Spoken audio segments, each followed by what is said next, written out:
Well, the architects who are working on primarily market rate housing, they have big hearts too.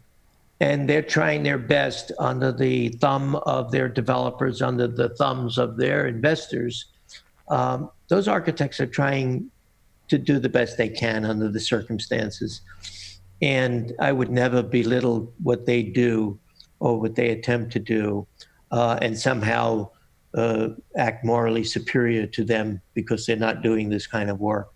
Absolutely not. In some ways, they're working under much more strenuous and difficult circumstances because they have to serve people who don't have the same values that they have. Because I know those architects have the same values that I have. Right. That's a good point. And I remember when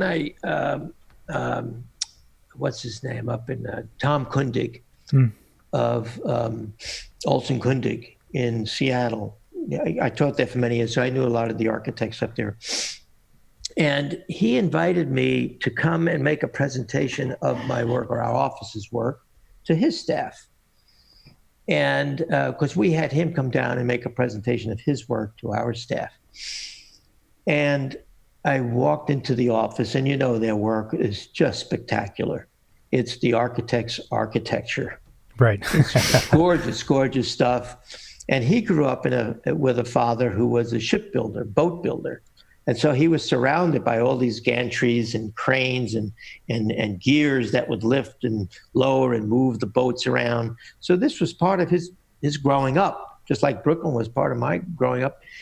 Making big things move about was his thing. So he brought it to architecture.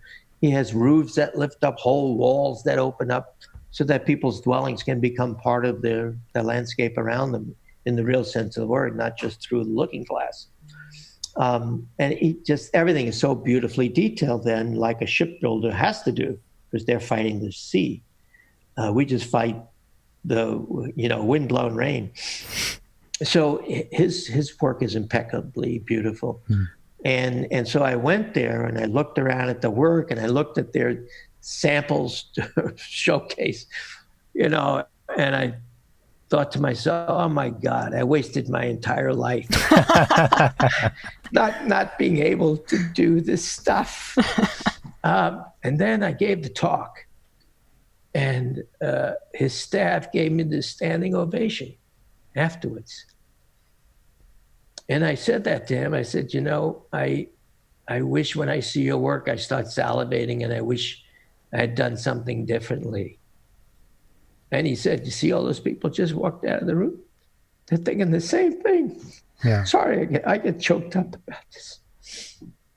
But you know what? That's I think that highlights the fantastic duality of any good architect, that you love form and that you realize also there's a human component to it. And finding a way to do both, and at the very least love both, is something that I think is profoundly important.